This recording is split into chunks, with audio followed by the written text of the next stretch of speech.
we will start with chanting Omkara 3 times.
So what we'll do is we'll first run through the last session. I know you would have all forgotten what we discussed, but we'll quickly run through the last session on what we discussed and then we'll continue from there. Okay. So we discussed about the scripture Ghrenda Samhita, the first and second chapters. Right? So the first chapter, this is the whole chapter structure. Kriyas, asanas, mudras, pratyaharas, pranayams, dhyanas and samadhis. We already completed the discussion of kriyas and asanas in the last session. This session we will talk about mudras and pratyaharas. The last session will be on pranayamas, dhyana and samadhi. Okay, and in today's session we will also do one mudra and then we will be in that mudra for some time. So we have a practical session also. So this is the shlokas for the chapter structure, shloka number 10 and 11. Kriyas we started with. We knew that Kriya is a body purification process. Kriya chapter structure is introduction to Kriyas and beginning of the conversation between 1 and 11 shlokas, and then 12 to 15 shlokas, all details about multiple Kriyas. We know that Chandakapali is the person who is having conversation with Ghrenda for the whole, it's like a guru-disciple conversation. That's how the scripture starts. Then as we go through the scripture, the main thing that is told here is that the human body is like a clay pot which is not put into the fire. So by following the instructions or following the scripture, we will be able to put our body through the yogic fire and then harden ourselves to reach the final state of realization. So that's the whole gist of what this entire thing is about. Then we talked about 7 different aids for conditioning, Shodhana, Jhadana, all that stuff. And then we also spoke about the Satkarmas, we spoke about the what pranayamas are. Why should one follow these Shat Karmas, Dauti, Basti, Niti, Lauluki, Trataka and Kapalabhati. So these 6 things we discussed in detail. Right? Then we talked about Dauti. So these are the multiple different kinds of Dautis we spoke about. Antar Dauti, what is this? Vatisara, Varisara, Vanhisara and Bahishkrita. So we discussed all about this. So I hope you remember a little bit. Vatisara was about taking air. Varisara is about drinking water. Yeah, Vanhisara is about pushing the navel up and down. And Bahishkrita, we also saw this, right? Standing in the knee-deep water and then moving your Shakti Nadi. And we also saw all the videos related to them. And then Danta Dauti. It's not Danta Dauti is not only about cleaning the teeth, but also other food. Yeah. So this Jihva Mula. So first one was Danta, then Jihva, which is the tongue, and then Karnarandra, the ear cleaning, and Kapala Randra, so cleaning of the inside Kapala. And we also saw all the processes of how do we do it. Then Hruddauti, we saw about Hruddauti. Hruddauti, there are two things, Dandadauti and Vamanadauti and Vasodauti, three things. Dandadauti was inserting a catheter or some kind of a stick inside your throat. Then Vamanadauti was drinking water and then Vasodauti was swallowing the cloth and then removing it out. And we also saw all these videos for all of them. Then Mula Shodhana. Mula Shodhana is about clearing your Muladhara or clearing your rectum. So we spoke about Mula Shodhana also. Then after Dauti, we started talking about Basti. So Basti, there are multiple types. So first one we spoke about was Jala Basti, where you are standing inside the water and then pulling the water into your anus and ejecting it out. That is Jala Basti. Sushka Basti is also about the same process, but instead of water, you pull in and contract and restrict your anus. So that is and you will be in the Ashwini Mudra by doing this process. Then we also saw some videos about Basti. Then it was Neti. In Neti, we spoke about inserting, I think you have already done this. Take a fine thread and insert it into your nose, alternate, and remove it from your mouth. Okay. Then we spoke about Nauli, which is Lauluki. We also saw it is about moving your abdomen. Then Trataka, discussed about Trataka, which is about gazing on an object for a minute until the teardrops come out of your eye and then keeping your focus on that image. And we also discussed Trataka helps us with the Shambhavi Mudra. Then Kapalabhati or Bhalabhati. So Kapalabhati is, they have described three types here. So what all we discussed? So all the three we discussed. So Bhalabhati, so first one is about first one was about inhaling and exhaling air, right? The next one was water through the two nostrils and expelling it through the mouth. So this is Vyuta Karma. And then the last one was the Shita Karma, where you're sucking water from the mouth, produce it through a passing sound, and you're removing it through the nostril. So these are the multiple kriyas we discussed. Then we got into the asanas. So how many asanas?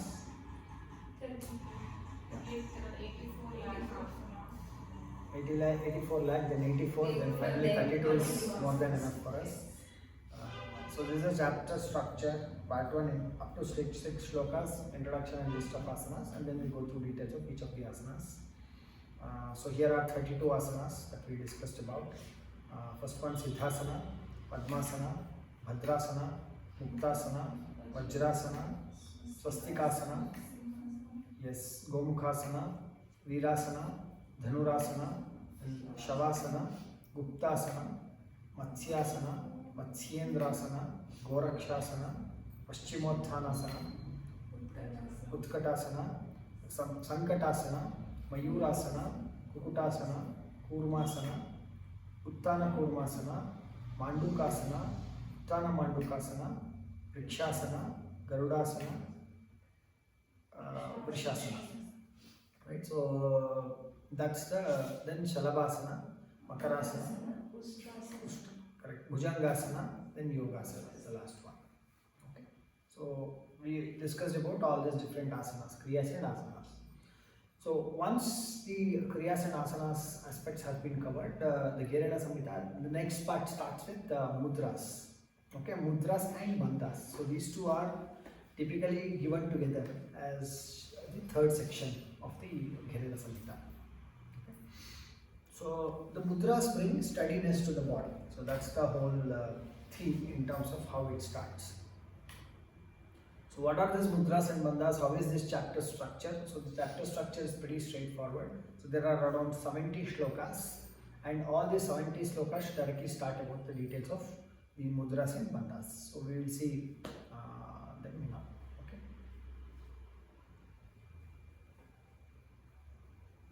So here are the how many mudras does Ghrenda Samhita talk about? There are around 25 mudras it talks about. Okay. So here are the list of all 25 mudras there. So we will go through each of these mudras in detail and understand how it speaks about.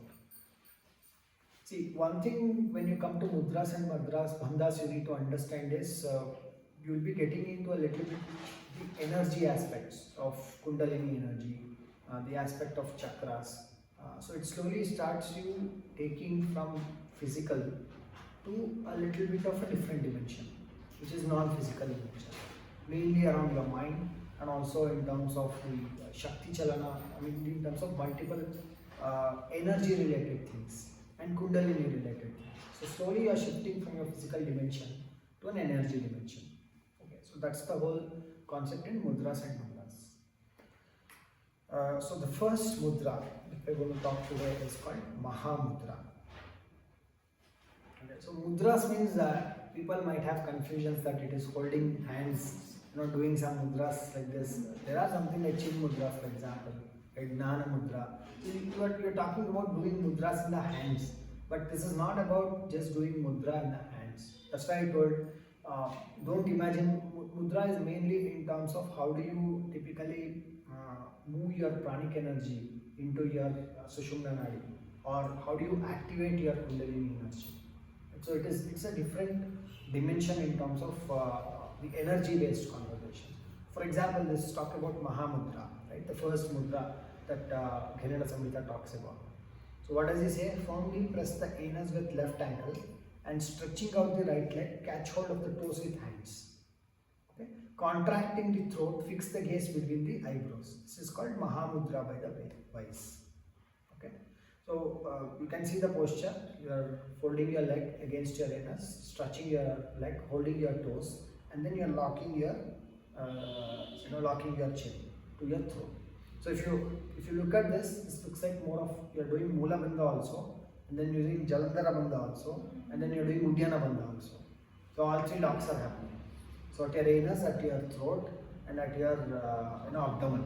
So all three places you're typically locking. Right? This is Mahamudra as described by Ghrenda Samhita. And by practicing Mahamudra, one can destroy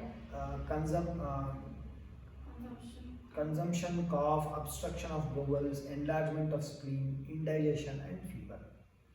See, typically by doing all these different mudras and asanas, we are always discussing about what benefits you get. So that's the side result of doing those mudras, bandhas and asanas and everything else. But if you look at the main thing, what you're going to get out of this, it's also about activating your Kundalini energy, or activating that, typically moving your Kundalini, moving your energy into Sushumna Nadi and then rising up through your Sushumna Nadi to the Sahasrara. So this is the whole process that typically happens, but end of the day it also has other physical benefits that it talks about in terms of all these things that we discuss. Okay, just keep that in mind when you are doing all these mudras. Okay. So clear about Mahamudra. The next one is called Nabho Mudra. So what is this Nabho Mudra?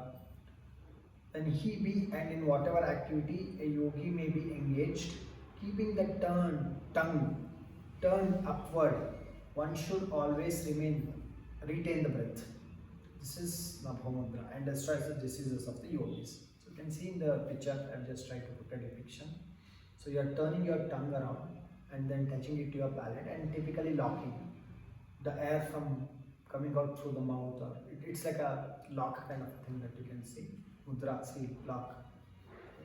And you're turning your tongue upward and then you should retain the breath. So this is Nabho Mudra, it destroys the diseases of yogis. Is it something like Kechri? Kechri will come. Kechri, here you're just touching the tongue to your palate and locking it here. Kechri you're going to, yeah, we'll come to Kechri. Kechri Mudra is also there. So we'll come. So this is Nabho Mudra. The next one is Uddiyana Bandha. So I think you guys already know about this. We have been discussing in the last asanas also, right? Now you can see the overlap of when you are doing asanas, automatically doing some bandhas also, right? Now when it comes to bandhas, again, It will relate back to the asanas. So how does this Uddiyana Bandha, what is the description of this Uddiyana Bandha? Draw backwards the abdomen above, okay, and below the navel, as a result of which the great bird prana flies upward. This bandha is called Uddiyana and is as if it were a lion to elephant death. So it's metaphor. So that's why I was telling you, right? When Uddiyana is like taking flight or going up or taking flight, right? So when you press your abdomen against your navel, what happens is what he's saying. The great bird prana flies upwards. So what? Okay. Understanding this space, there are two things, right? One is the prana, which typically is the energy that is responsible for your breath, which is on the top, right? So you take in, leave. So it's on the top of your body, like above your abdomen of your body, right? And there is apana, which is below the abdomen of your body. So these two energies are typically in different directions. Like for example, when we talk about the whole scripture Hatha Yoga, Pradipika, for example. So Hatha is considered as two different energies which are in opposite directions, right? So the whole process of merging them together is what every yogi desires to do, because the minute these two energies merges together, they enter into the Sushumna Nadi and initiate your process of Kundalini awakening. Okay. So if you look at this, what they are saying is, by doing this bandha, the pranic energy is typically flies upwards. So when you look at this, it has to be like you are typically controlling that energy to move in and move into your Sushumna, or merge into your apana and then move into your Sushumna. Right? So if you look at multiple bandhas, the multiple locks that you put, right, it typically helps you or aids you to move the pranic energy or the energy that arises by prana and apana coming together, raising into the Sushumna and activating your Kundalini. So that's the whole process. And they'll give you multiple metaphors, like this bandha is called Uddiyana and is as if a lion to the elephant death. So they say right, when the elephant even dreams about the lion, it dies. So it's something like that, which means to say that you will start realizing a few things which is not just about the physical, which is beyond physical. So it might be considered as a death to your physical also. So all those things typically happen. So these are about multiple bandhas, and it's a clear instruction, right? So you do this, you are in Uddiyana bandha, and then it facilitates your pranic, upward movement of your pranic energy. Okay. Among the bandhas, Uddiyana is of special importance. If it is properly practiced, it naturally leads to liberation. So that's what I was saying, right? So you are merging your prana and apanic energy and starting moving it into your Sushumna. And slowly you keep rising that energy in your Sushumna until it reaches your Kundalini. That's the whole process. And the typical depiction by reading any of the scriptures is the fact that the minute the energy reaches your Sahasrara and pierces out of your Sahasrara, that's when the yogis get those realization or liberation, not realization, the liberation. So that's all. So this is about Uddiyana Bandha. The next one is Jalandhara Bandha. This also we have discussed. Contracting the throat, place the chin on the chest. When this Jalandhara Bandha is performed, all the 16 adharas are brought under control. The great Jalandhara Mudra conquers death. Okay. So death is something that you'll have to not just take as a physical death of the physical body. It is about the cycle of birth and death. Okay. So conquers death. Mastery of Jalandhara Bandha brings success to the yogis. He who practices this for 6 months is undoubtedly an adept in yoga. Okay, simple. You are locking your Jalandhara and then you are practicing this. So this is about Jalandhara Bandha. So these 3 bandhas you should always remember: the Mula Bandha, Jalandhara Bandha, Uddiyana Bandha. And if you are able to put all these 3 bandhas and sit together, then your total energy is locked in your body. All the pranic energies, your prana, apana, and all these energies are locked, as well as the movement happens into your Sushumna Nadi. energy movement and energy enters into your Sushumna Nadi, and automatically it moves up your. It's about you're enhancing your conscious levels as and when it moves up your Sushumna Nadi. That's all. This is Jalandhara Bandha. The next one is Mula Bandha. Right? Mula Bandha, press the perineal region with the heels of the left foot and contract the anus. Okay? You are typically locking the Muladhara, the Mula Bandha. Then pressing the navel against the spine with great effort. Place the right ankle on the generative organ. This mudra is called Mula Bandha, wards of old age. Okay. So if you see what happens, you are typically putting your Mula Bandha, locking this. Uddiyana Bandha, where you are pulling in your abdomen and locking this. And Jalandhara Bandha, you are locking this. So all three places are locked. But this image depicts all three, but I just want to ensure that in the Mula Bandha, you are just locking your anus or locking your Mula. So let's see all these three bandhas in action on a video. Okay.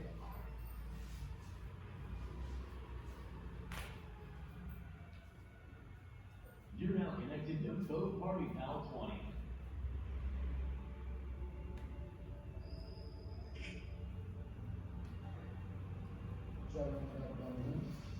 Inhale deeply, hold the breath inside, lock your chin to the chest. Hold the position, keep your back straight.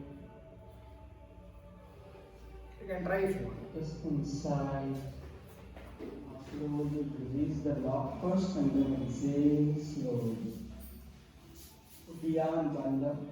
Inhale deeply, exhale forcefully and lock your abdomen inside, holding the breath outside. This time the breath is out, you have exhaled. And your abdomen is sucked in towards your spine. Slowly release the lock first and then inhale and relax. Mula Bandha. Inhale deeply, pull the anus muscles up, squeeze it, hold the breath inside. After holding for a while, slowly exhale and relax.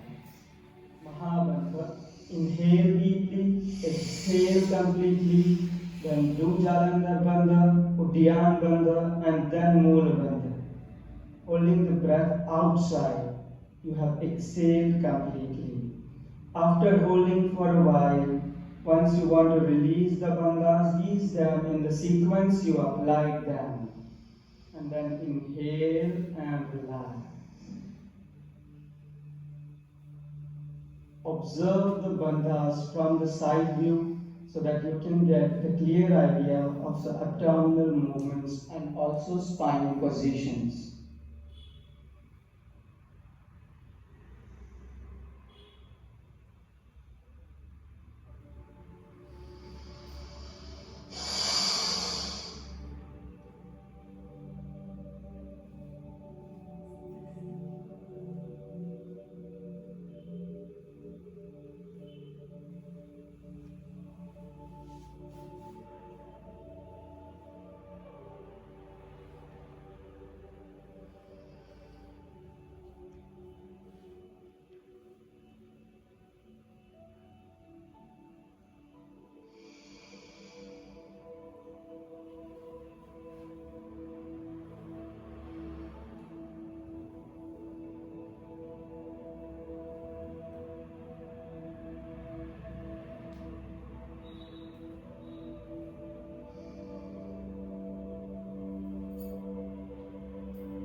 So I think this Mahabandha already we spoke about, right? So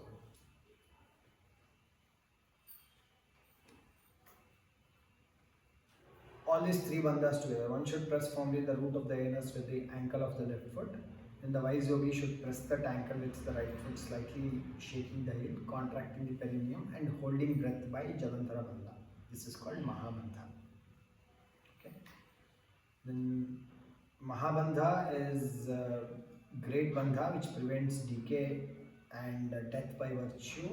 This bandha one gains whatever one desires. So here in Mahabandha you can see there is only Mula bandha and Jalandhara bandha. There is no Uddiyana bandha. Okay, so this is called Mahabandha. But there is one more called Mahavedha. Mahavedha is all three bandhas: Mula bandha, Uddiyana bandha and Jalandhara bandha. Okay, so this is called Mahavedha in in Ghrenda Samhita. So,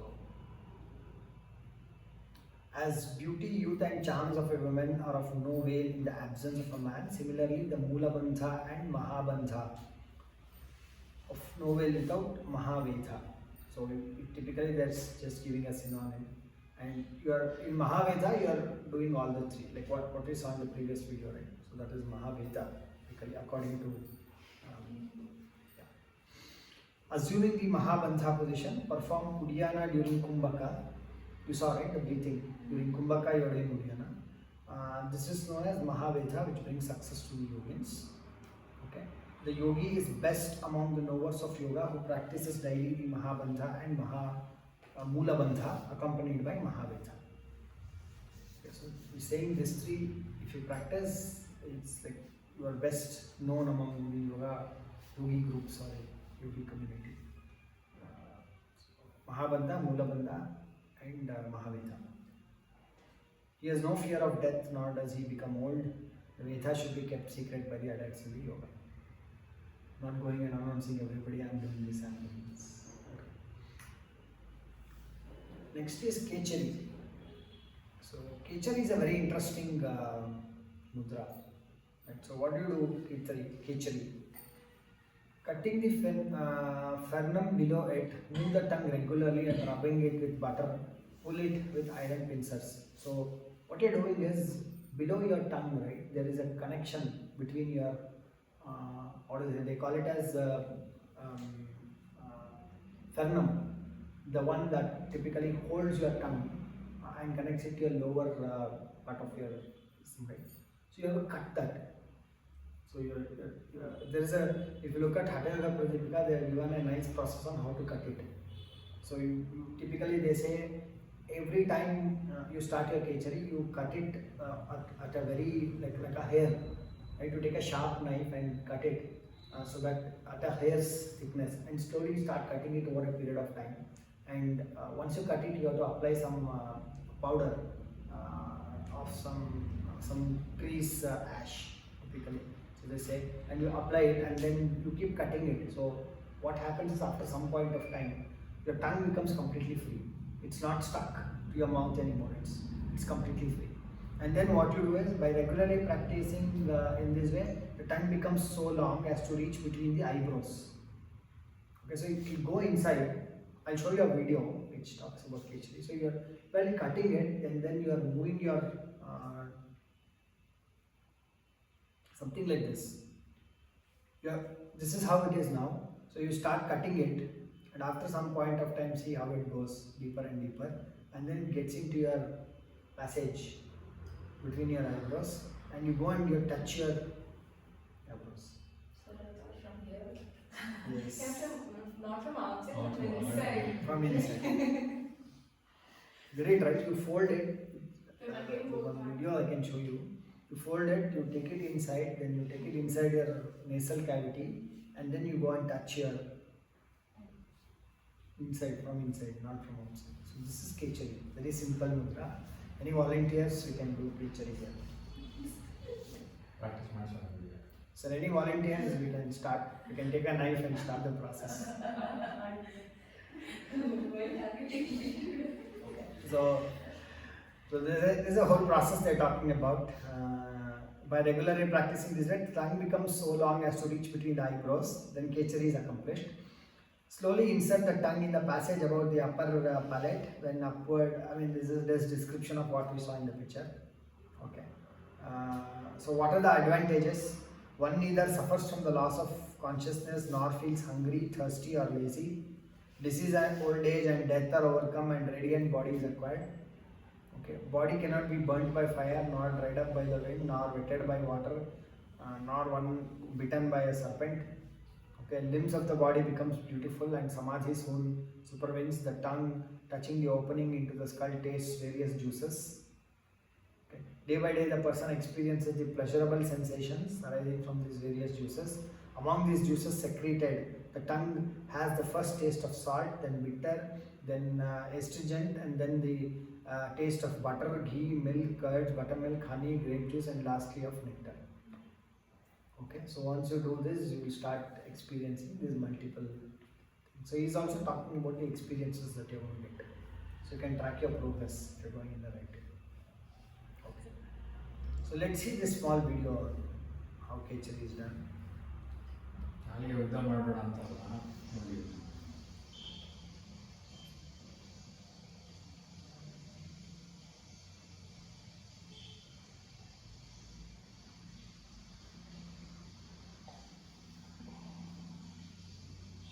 ನಿಂದಾದ್ರೆ ಮಾಡ್ಕೋಬೇಕು.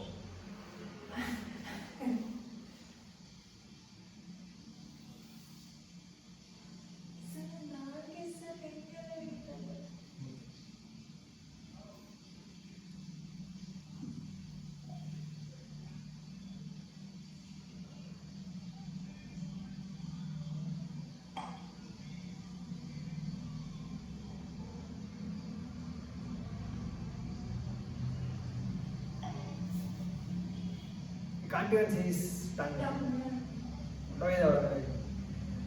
ये खिचड़ी क्रिया है. खिचड़ी कहते हैं इसको.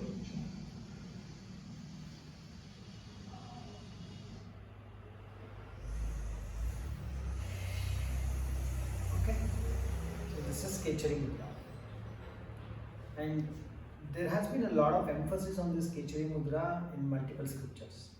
Even you take Hatha Yoga Pradipika, they talk about this Kechari Mudra in detail, and everybody talks that this mudra can give you that liberation, and also amazing radiant body, physical, mental, as well as in the physical space. This is considered to be a very important feature. Okay. So the next one is Viparita Karni. What is this Viparita Karni? So if you look at the physical body, I spoke about this Ha and Tha, right? Even Hatha Yoga Pradipika is all about this, Ha and Tha. And the energy or the Surya dwells at the root of the navel, okay, root of the navel, and Chandra at the root of the palate. Palate is your, I think there is, if you look at your Kirunalge, that is your, so they say Surya dwells at the root of the navel and Chandra at the tip of the palate. Then man succumbs to death because the Surya swallows up the ambrosia, the process by which the Surya is raised up, and you typically invert this energy flow, something like this, by doing this Viparita Karni. So currently what is happening, the Surya, the energy is going down and this energy is going up. So by doing this Viparita Karni, you are reversing this flow of energy. Right? So composing yourself, place the head and the hands on the ground and raise up the legs, thus the body remains steady. Okay. Don't confuse these two Sarvangasana. It is not Sarvangasana. Okay, so if you see, your hands are, you are just supporting your abdomen with your hands, and then you have an angle like this. Okay, yeah, you have an angle like this. Yes, yes. This is called Viparita Karni. So if you look at this in the previous, the process by which the Surya is raised up. In the typical, when you stand like this, the energy from the top goes down and energy from the bottom comes up. So you are reversing this process. Now this energy is going down and the Surya, from your Surya Nadi, the energy is going up. Right? So you are reversing this process. So this is called Viparita Karni Mudra. Okay? Which is kept secret in all the yogic texts. This is also called as Viparita Karni Asana also. Yes. It's the same. Yes, same thing. Viparita Karni Mudra. So in asana, you just physically do it. But here they are explaining that the energy movement, right? So I spoke about mudras and bandhas. It's all about moving that energy. So regularly practice this mudra and get rid of old age and death. One who knows that is respected in all the worlds as a Siddha and does not perish even at Pralaya. Okay, so this is the mudra. If you want to also avoid Pralaya, you can put this. That is the correct. Okay. The next one is Yoni Mudra. So what is this Yoni Mudra? Assuming Siddhasana, one should close the ears with thumbs. You are in Siddhasana, close the ears with, can you see the fingers at least? So, close the ears with thumbs, okay? The eyes with index finger, and the nostrils with the middle finger, and the mouth with the, the last ring finger and the little finger. So, this is Yoni Mudra, okay? You are sitting in Siddhasana and doing this. So, it's not about just the what do you say, sitting like this, right? See what you need to do when you are sitting like this. Drawing prana by Kaki Mudra. We'll discuss what is Kaki Mudra, but I think last session we saw like you're putting your mouth front in form of a beak and then sucking air inside, right? So drawing prana by Kaki Mudra. Okay, prana, you can probably consider this as drawing in air, the pranic energy by Kaki Mudra, and join it with apana. So typically there is an energy raising from below, prana raising from above. So you are typically joining these two, right? Contemplate the 6 chakras in their order and awaken the sleeping goddess Kundalini by repeating the mantras Hum and Hamsa. So you are talking about Soham, right? So here you have this Hum and Hamsa. Hamsa. Hum and Hamsa, which is translated as Soham. So Hum and Hamsa. So typically what you are doing is you are merging your pranic energy with your apanic energy and then forcing it through your Sushumna, and you are contemplating on the 6 chakras in their order. So can you say, you know about all the 7 chakras that are in your physical body? Know about chakras? No? Muladhara, Swadhisthana, Manipura, Anhata. So Muladhara is your chakra on your navel, on your anus base. Then you have Swadhisthana, which is your navel. Then Manipura, which is just above. And then you have your Anhata chakra, which is the heart chakra. Then Vishuddhi, which is the throat. And then you have your Ajna chakra, which is between your eyebrows. And Sahasrara, which is considered to be actually above your skull. Okay, so these are the chakras. So you are contemplating on the 6 chakras. So what are the 6 chakras you are contemplating on? Muladhara, Swadhisthana, Manipura, and Anhata, then your Vishuddhi, and then Ajna. These are the chakras. You are contemplating on these three chakras, and then in their order, and awaken the sleeping goddess of Kundalini by repeating the mantras. So you are contemplating, and then you are repeating those mantras.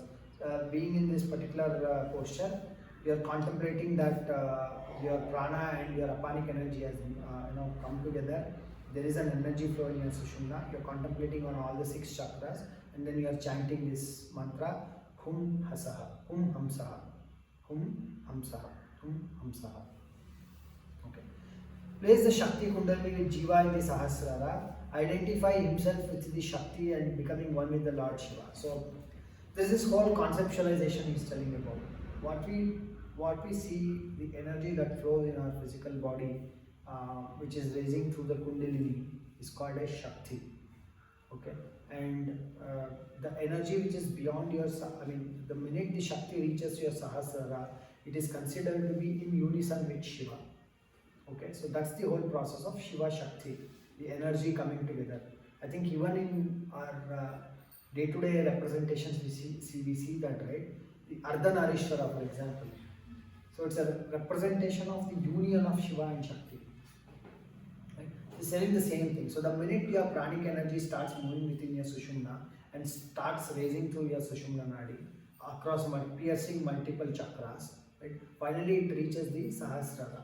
And when it reaches the Sahasrara and oozes out of the Sahasrara, it is assumed to be, it is merging with the Shiva. Okay, so the Shakti that is inside your body is now merging with Shiva. So that's what he is trying to tell.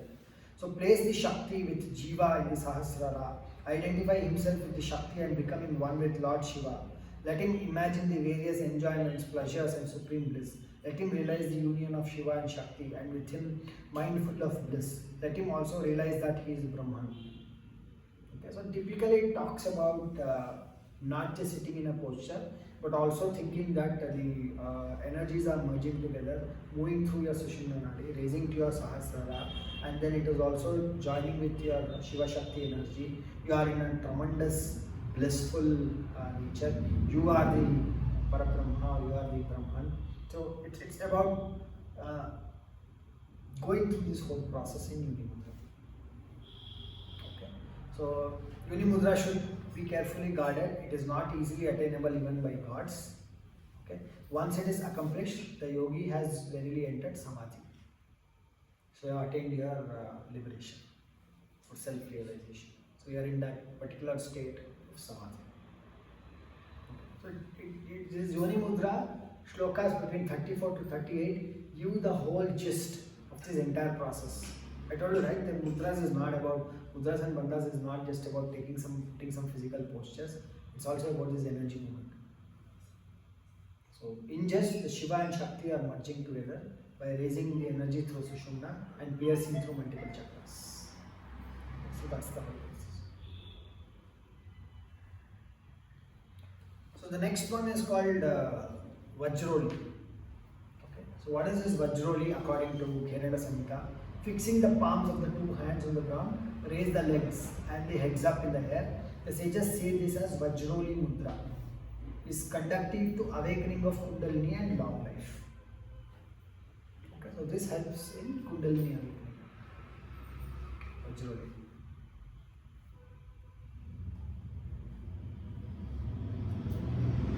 The next shloka 40 to 44 talks about a process called Shakti Chalana.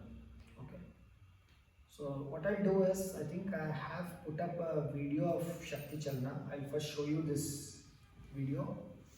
Probably I'll brief you in terms of the process, and then we can see the video. You'll get a clear picture of what it is.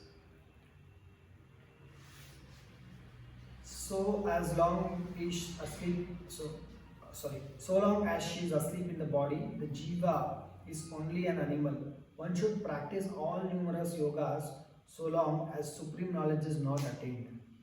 Okay. So the first shloka I mentioned. In the Mooladhara sleeps the great goddess Kundalini, absolute energy. She has the form of a serpent, 3.5 coils. So I was talking about this Kundalini energy, right? So what is this Kundalini energy? See, typically all this physical body that we carry has also an energy which has performed a lot of things from the minute you are a single cell to what you are today. Imagine the infinite amount of knowledge that your body is carrying. Right? So from just a single cell, it knew how you can become this physical body. Isn't it so great? Right? And you still know that. You have that in you, in terms of how you can, create this whole form. Who created this physical form that you're carrying today? You yourself created it, right?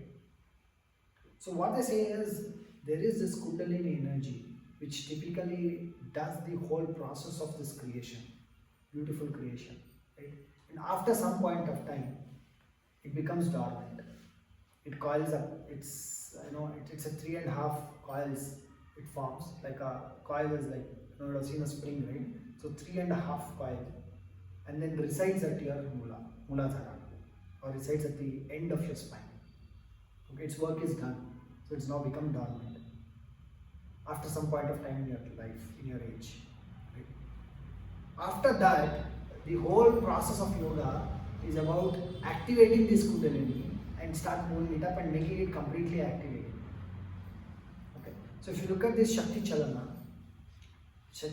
process, we say in Mooladhara, the Kundalini is there. It is the absolute energy which is captured or becoming dormant at your end of your spine. What you are doing, so as long as she is asleep in your body, the jiva is only an animal. Right? It says you are no different from an animal. What are you doing? Right? What we are doing? We are eating, sleeping, reproducing. Right? So we are typically like any other animal. So what's the difference between any other animal and a human body? So one should practice all the numerous yogas so long as supreme knowledge is not attained. So the whole process is about doing all these multiple yogas and then activating your kundalini energy and reaching that supreme knowledge. What is the supreme knowledge? Knowledge of the self or knowledge of, you might have typical questions in terms of how the whole manifestation came into picture. Who am I? Right? So typically your self-realization, the whole process of self-realization is the knowledge that he's talking about here. Right? As the door is opened by a key, so awakening the kundalini by hatha yoga, one should pierce the sushumna. We spoke about this, right? So ha and tha, both these energies coming together, piercing your sushumna, activating your kundalini energy and then raising into your sushumna nadi, energy radiating into your sushumna nadi. It says, as the door is opened by a key, awakening kundalini by hatha yoga, one should pierce the sushumna nadi. One should practice shakti chalana in a closed room, covering the navel region with a piece of cloth, but not go out naked. The cover should be 9-inch long with 3-inch wide, soft, with fine texture. Covering the navel with a cloth of this description, one should secure it by a waist band.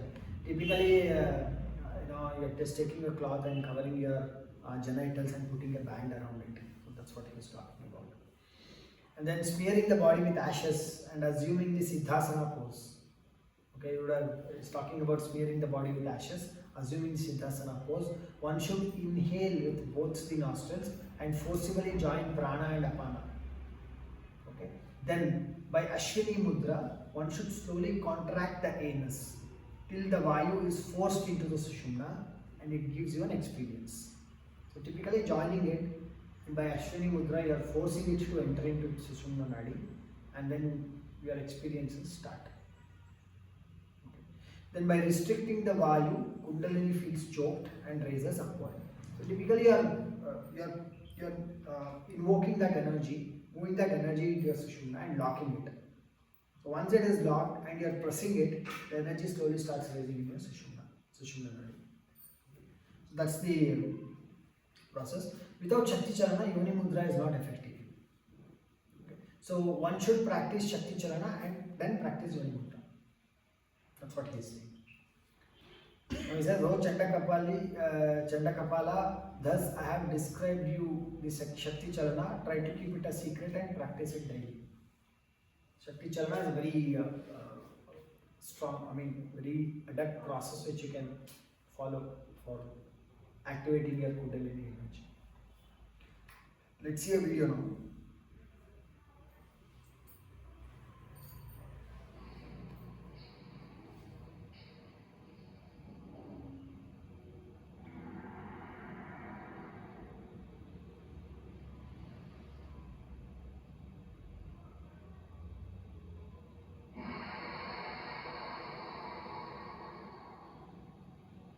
He's doing that whole process that we spoke about.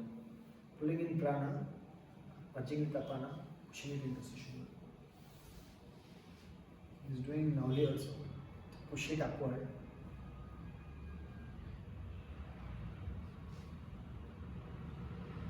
Probably next week you will see these things like. Probably next week you will see this thing like. Sir, when you say Kundalini, is it a form of energy or there is some physical part also? Like when you say edge of the spine, it exists. See, this is the problem, right? It's your mind tries to give a picture to it. Because your mind cannot hold on to formless. See, sometimes you might picture it like that because we need to picture it as an energy which is residing, at your Mooladhara or at your spinal. It gives a picture to your mind to focus. on a specific point and do certain things there. But in reality, that's not true. It's your mind that is creating that illusion. And the I mean, I can say the beauty or the curse of this mind is, think about this. Can you imagine a formless thing? It's impossible. Your mind always needs some form or something to hold on to. And that's the whole part of, if you look at the process, when they say give away everything or detach or you know, the process of the liberation, when they say, is about giving everything out and not holding on to anything. It's a pure form in which there is nothing or everything dissolves, right? Which means today when we think about something, we always want to hold on to something as an image or a picture. Otherwise you cannot visualize, like you're trying to visualize everything. That is the problem. And that's how the human body is tuned to as well. Right? Our mind is tuned to as well.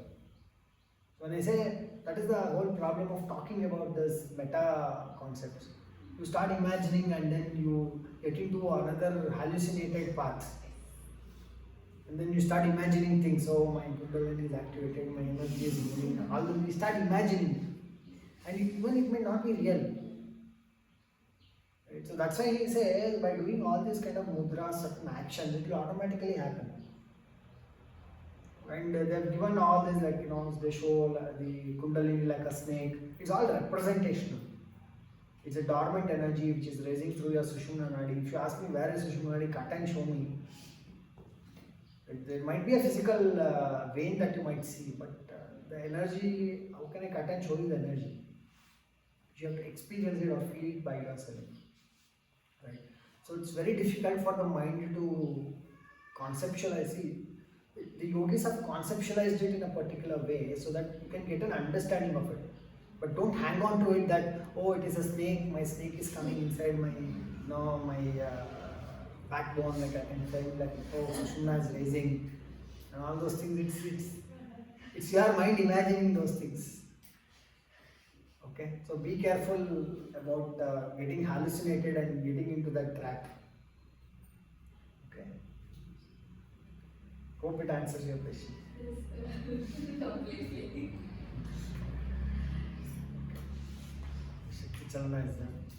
The next one is Tadagi Mudra. Okay. What is this Tadagi Mudra? Draw the belly backward so as to make it look like a pond. This is called Great Tadagi Mudra, destroyer of old age and death. So let's see this video. This tank-like gesture of Hatha Yoga is performed from a sitting position. Sit erect in the Uttana Asana with your legs stretched out in front of you. Keep your torso as straight as possible. Bend forward and catch hold of the outside of your feet with the thumb and first two fingers of both hands. Lift your head and stretch the neck with a small back bend.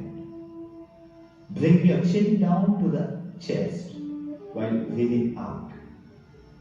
Hold the breath out and hollow up your abdomen by pulling your abdominal muscles in as far as possible.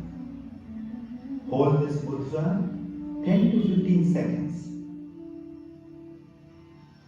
When ready, release the abdomen back to its normal position. Slowly come back to the sitting position and lift your chin off the chest while taking in a deep inhalation. With practice, the mudra may be held for a duration of even up to 3 minutes. Okay, so this is starting.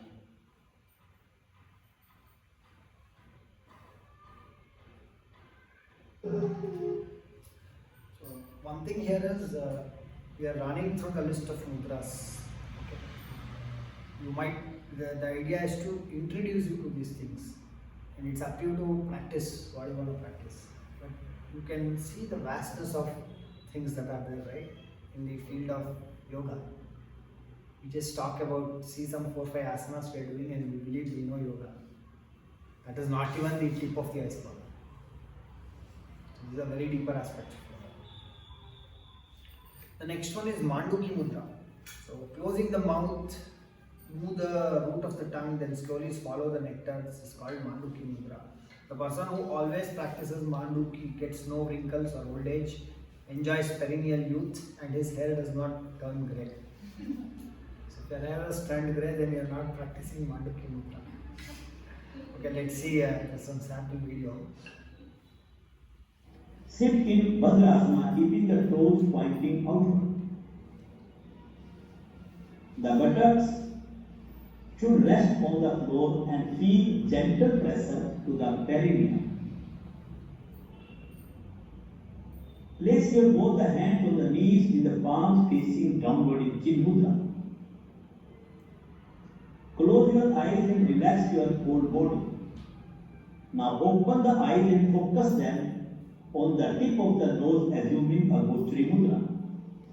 Hold this position as long as is comfortable, keeping the awareness on the tip of the nose.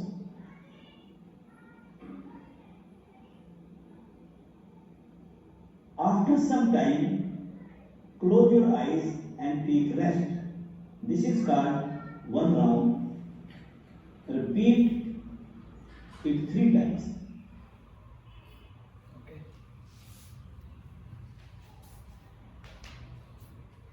Sit in. Okay.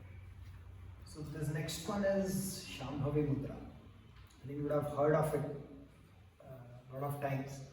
Right? So what is this Shambhavi Mudra? So we'll practice this Shambhavi Mudra also. There's a guided meditation. So we'll do that. We can practice this Shambhavi Mudra. But what is this Shambhavi Mudra?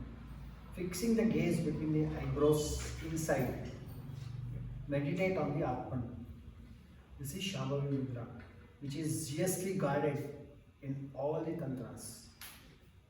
It's a very, very special, at least considered to be a very special mudra. And I don't know if you follow Isha Foundation, Sadhguru, or many other yogis.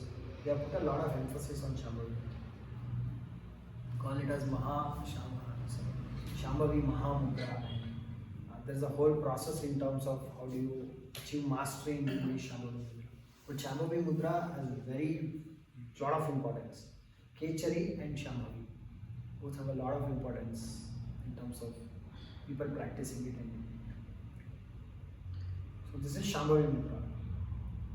So what we'll do now is there's a guided Shambhavi Mudra thing, and there's some details that it's a video, Sadhguru's video that I've got it. So we can look into this, spend some time on this video.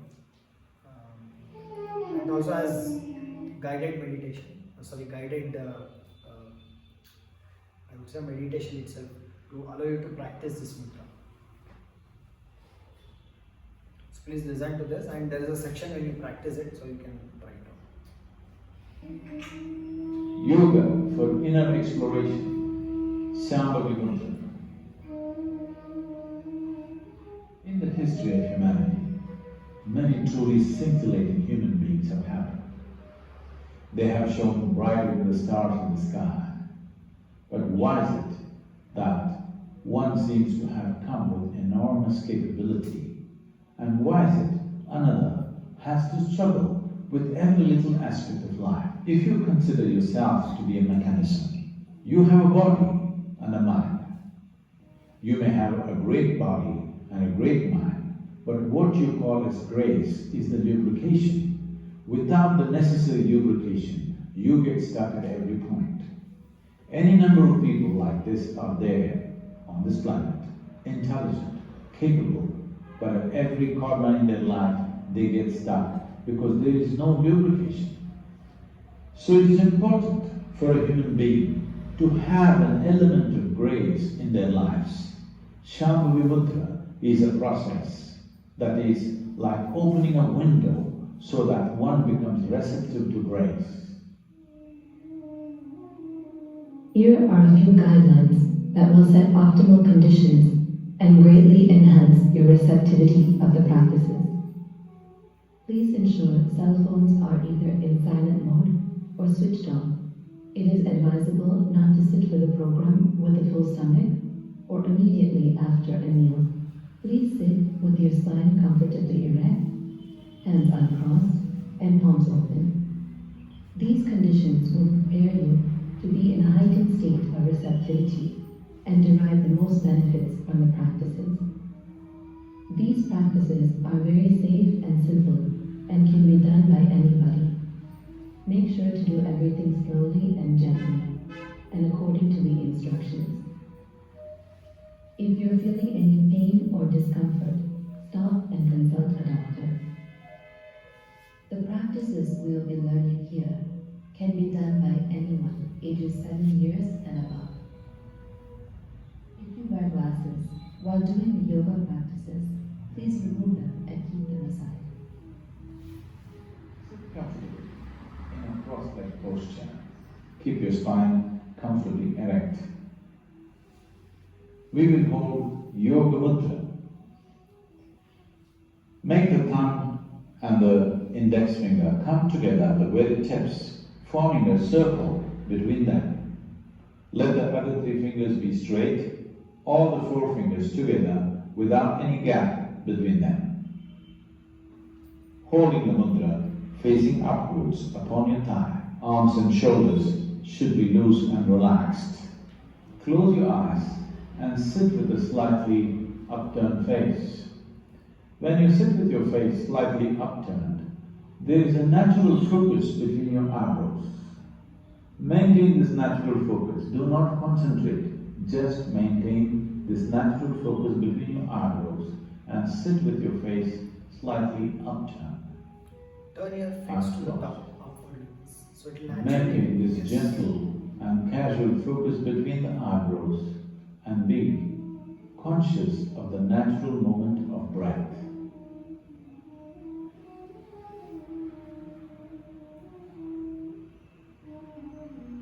Continue to sit like this for 3 to 6 minutes.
Take your own time.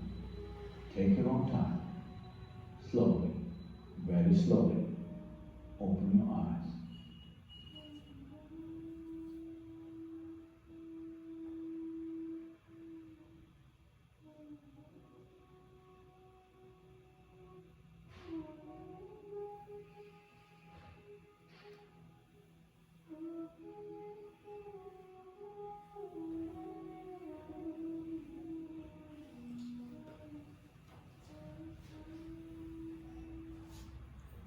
Mysticism does not come from the East. So, are you able to keep your focus between the eyebrows? Only thing is, if you put your neck up a little bit, automatically your eyes will start focusing on that. So this is Shambhavi Mudra, what you did. So let's see what are the things that you get by doing Shambhavi Mudra. The Vedas, the Shastras and Puranas are like public women. The Shambhavi Mudra is to be closely guarded like a responsible lady. Again a metaphor. He who knows the Shambhavi Mudra is himself Adinatha, Narayana and Brahma, the creator. Maheshwara said, verily, verily, the person who knows the Shambhavi Mudra is Brahman itself and none else. Look at the importance that's given to this. Shambhavi Mudra has been explained. Listen now to the 5 dharmas. Having mastered them, what is there that one cannot accomplish? He who can have access to Svargaloka while remaining in this body and can move swiftly as the mind, in this and in no other way does he acquire the ability of moving in the air. All these are metaphors of benefits that you get by doing Shambhavi. Okay. So the next one we're going to talk about is something called dharmas. So what are these dharmas? Okay. So there are 5 elements, you know this, right? Earth, water, fire, air and ether. So these dharmas are about mastering those elements. Okay. So the first one is earth element. Place in the heart that 4-sided earth element, beautiful like a golden arsenic tracifile which has the letter La and its bija, and then presided over the Brahman and hold the prana along with the chitta for 2 hours. So typically what you are trying to do here is, this is called Adotharana, where what you are trying to do, you are keeping the earth element at your heart chakra, which is your Anhata chakra. It's an imagination that you are doing, that the earth element is in your Anhata, and then you are chanting the letter Lam. Lam is the Bijakshara for the earth element. So imagining that there is the earth element in your heart, you're saying Lam, like Om you chant, right? This is Lam, you chant Lam.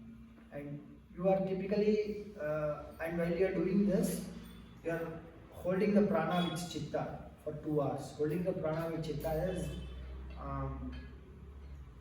you're typically energizing your mind and holding that energy inside your body, not letting it go. You're holding that prana inside your body, and then you're meditating with Lam chanting for 2 hours. So this is the Adodhara. Okay. So this is the earth element. The next one is Ambhasi Dharana, which is water element. Same thing, but this time you are focusing on the water element, okay? And the Bijakshara that you are saying is Va, Vam. So the earth element is Lam, water element is Vam. The third one is about the fire element. Right? So the fire element is assumed to be situated at the navel. So the first one we did it at the heart. The second one also we did it at the heart. The third one we are doing it at the navel. Okay. And then the letter for this fire element is Ra. So we are chanting Ram. Sir? First one is the root chakra. Root chakra, earth, then water, then fire. Mooladhara, Swadhisthana, Manipura. Heart and the Sir, here you are focusing Bija and preside over Brahma. Place in the heart. heart. Heart only, sir. It is heart only. Sorry. It's like elements, but it's Sorry. then The letter is done. yeah. So the fire element, we are chanting the letter Ram. Okay. The next one is the YIC dharana, which is the air element. Okay. So in the air element, it's like you're chanting the letter Ya, Yam. Okay. And then there no mention of where you have to place your prana. You have to just mix your prana, place your prana with chitta, and then sit. So this is the letter Ya. So you say Yam, and then this gives you. This is called YIC dharana. The next one is Nabhodharana. Nabhodharana is about ether or the space or whatever you want to call it. So merge prana with chitta for 2 hours with tattva called Vyoma tattva. Vyoma is ether, basically, right? Vyoma tattva, which looks like crystal clear sea water and is persuaded by God Sadashiva, for whom the bija mantra is Ha. So you chant Hum. Okay. This is Nabodharana, which is capable of breaking open the door to liberation. So these are the 5 dharanas also, along with the mudras that you are speaking about. So the first one is Adhodharana, where you are focusing your element on the your prana on the heart, and then the letter for that is Lam. So you're chanting Lam. Second one is Ambasi Dharana, water element. The Bijakshara is Vam. Okay. The third one is Vaisavarni Dharana, which is the fire element. The Bijakshara is Ram. Okay. The next one is YIC Dharana. The Bijakshara is Yam. Right. And the last one is Nabodharana. The Bijakshara is Ham. So these are the dharanas that you have along with your. After the end of the mudras, he speaks about this 5 dharanas. Together, what is it called? These are dharanas. Dharanas. 5 dharanas. Here if you see, 5 dharanas. Okay. The last one is the Ashwini Mudra. After this comes the Ashwini Mudra. So what is Ashwini Mudra? Contract and relax the anal aperture again and again. This is called Ashwini Mudra. It awakens the Shakti or Kundalini. Okay. Typically you are trying to force the energy up all the time by contracting and relaxing the anal aperture continuously. Then there is something called Pasini Mudra. So this is the posture. Throw the 2 legs in the back of the neck and hold them tight as if making a noose. Noose is like, if you would have seen, right, for hanging people they tie that noose. That's called, it looks like a noose. This is called Pasini Mudra, that awakens the Shakti Kundalini. Again, same concept, awakening Kundalini. I think this is the last one, the Kaki Mudra. I think we discussed this, right? One should slowly take in air through the mouth, form like a beak of a crow. This is called Kaki Mudra, the destroyer of all diseases. Then Matanagi Mudra. So this is, I did not find any pictures for this, but stand in the neck deep water, draw in water through the 2 nostrils and throw it out through the mouth. Okay. So you're standing in the neck deep water, and once you're standing there, you're pulling the water in through your nostril and throwing it through your mouth. One should do this again and again. This is called great Mata Nagini Mudra, the destroyer of old age and death.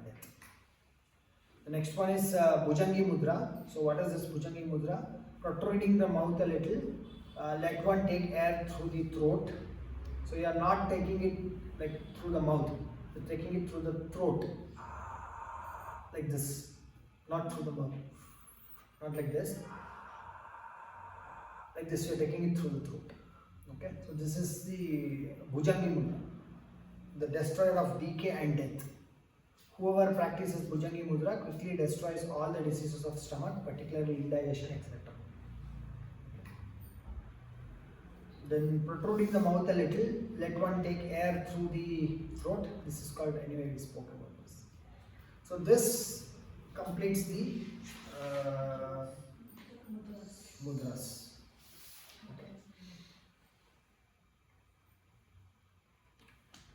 So we'll discuss about pratyaharas now.